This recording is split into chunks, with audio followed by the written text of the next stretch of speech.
Kichik do'st, endi yangi bir do'stimiz bo'lgan J harfi bilan tanishib chiqsak qanday? Qiynamsa, menga ergishib o'qinglar. Bosh J. O'tira J.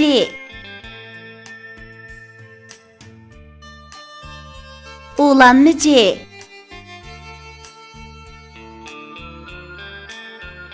Yalğız J.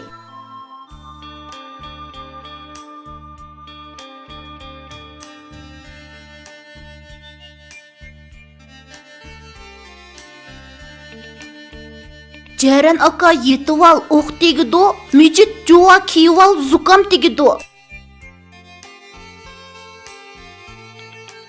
Ancir pişti, kila qani Necat özün izle. Padişah taş kiyipdi xo'roz muham, oqibat shapaq kiyer, o'rin odam. Kichik do'stlar, endi tarkibida J harfi bor so'zlarni o'qish ham yozishni mashq qilib boqaylik. C, A, C, Y, cay, cay. C, A, C, N, can. T, A, Ta, C, tac. B, A, Ba, C, bac. Niga catni qo'ysak, Necat bo'ladi. Ne, I, ni. C, A, C, tecat, Necat. Cürge etni qo'ysak, Cüret bo'ladi. C, Ü, Cüre, cür. Et, et. Cüret.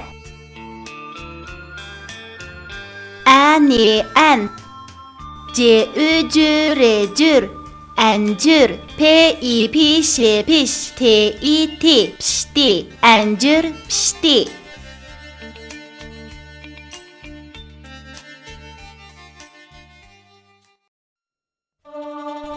Mektubim. Mektubim anamga o'xshaysan ajab. İlimdin nur berdin sabidillahga. Güllardek içildik bub icil inak. Tirishib güldeste tutimiz sana.